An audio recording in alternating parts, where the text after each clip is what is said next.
Okay, let's talk about Patriots. How many Patriots do we have here today? There you go. Let me tell you what I think of when I hear the word Patriot. I think about guys and gals all decked out in their camo, holding their ARs, with their bandoliers across their chests like Pancho Villa, yelling, "Bring on the war! Let's kill us some commies! Protect the Second Amendment! Yep. Free speech!" Until flu season hits. Then they put on their mask and they hide in their houses and they get mad at me because I refuse to social distance. But they will be back. These Patriots will come back after their government vaccinates them and tells them they're safe. Then they'll be back with their brothers in arms to fight the government that they don't trust. Now, don't worry about the word patriot. That's just wordsmithing, and that's what I do.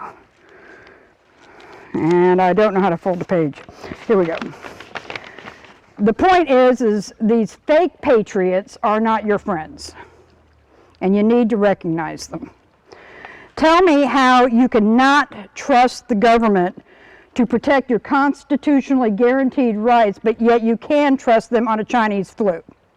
Yeah, right. You know, and I don't care how long you've known them, and I don't care what they've done in the past. They were called to show their true colors, and they did.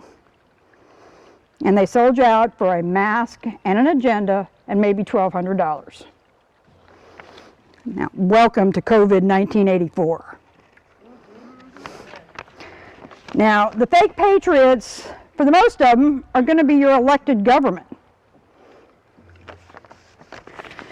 And do you all realize that the government is the ones that are creating the numbers for a second wave? Yep. Yeah, that's all by design. And I'm going to play Swami here, and I'm going to make a prediction that you can expect the majority of states to require everyone to wear a mask before July 4th. Then we're going to see who's going to be able to celebrate their freedom and independence.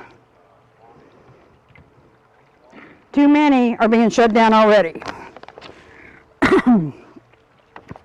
Make no mistake, we are at war.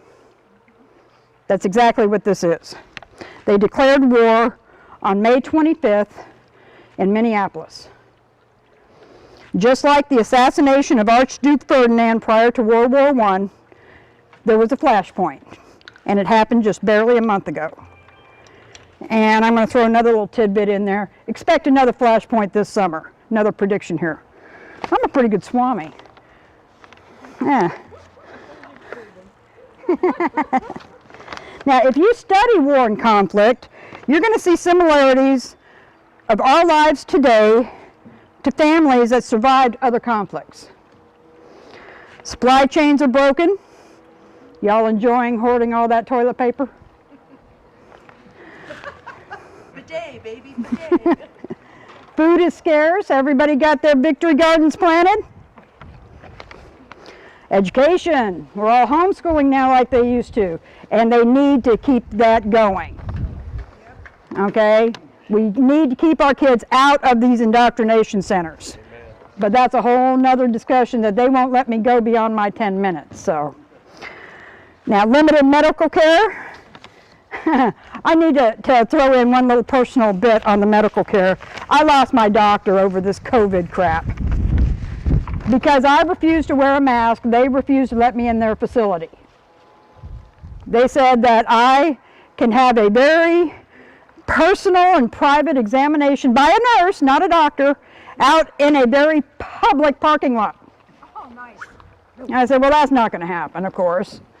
So I'm back to my vitamins and my herbs and my essential oils, and I'm very, very blessed that I've got a good medical team in my prepping group.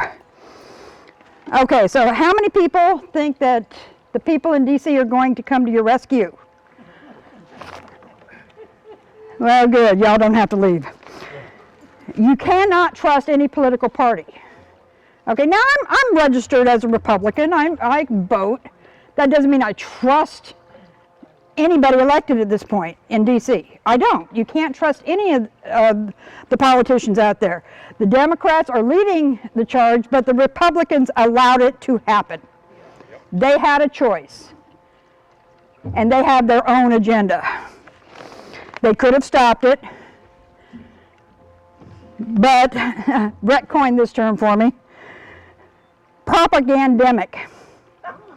That's an interesting one, but that's true. This is what a collapse looks like.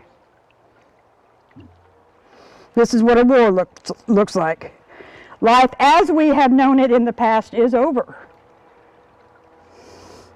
They keep calling it the new normal. This is your new normal.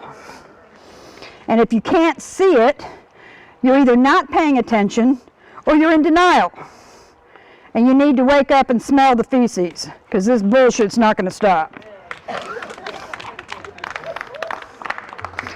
Now, I'm not here to tell you how to fight the war or how to win the war. There's a lot smarter people than me that will do that. I am here, however, to tell you about the most important weapon we have in our arsenal, and that's information. The mainstream media is the propaganda arm of the globalist commies, also known as the United Nations. They're spreading disinformation like wildfire, and it's being used by everyone, including the deceitful elected government elites, also known as fake patriots. Big tech is writing the narrative, and the MSM is spewing the words that are written for them. History's being rewritten. Do y'all know that they're teaching that the Boston Tea Party was just domestic terrorism? Yeah, down in Texas they're teaching that. Need more of it. Yeah. They've also suggested that the entire American Revolution was just domestic terrorism. Now, based on that, we should all still be English subjects, with more than likely Muslim mayors in every one of our major cities. The point is, we have to be gathering the truth and sharing it. Only the truth can counter the lies of the left. Did y'all hear about Bubba Wallace this week? No? You need to get on Redoubt News. I did a good article on this one. Bubba Wallace is the only black professional race car driver in NASCAR. Okay. He found a noose in his team garage and started screaming about a hate crime. But while everybody was rallying around him, the truth found its way into the sunlight. Poor Bubba threw a temper tantrum during a virtual race. Wasn't even a real race, it was a game. But he threw a big enough tantrum that he lost some sponsorships. Well, screaming about Black Lives Matter and playing the victim to a hate crime put him right back on top with everybody hugging on him again. Yeah, everyone has an agenda.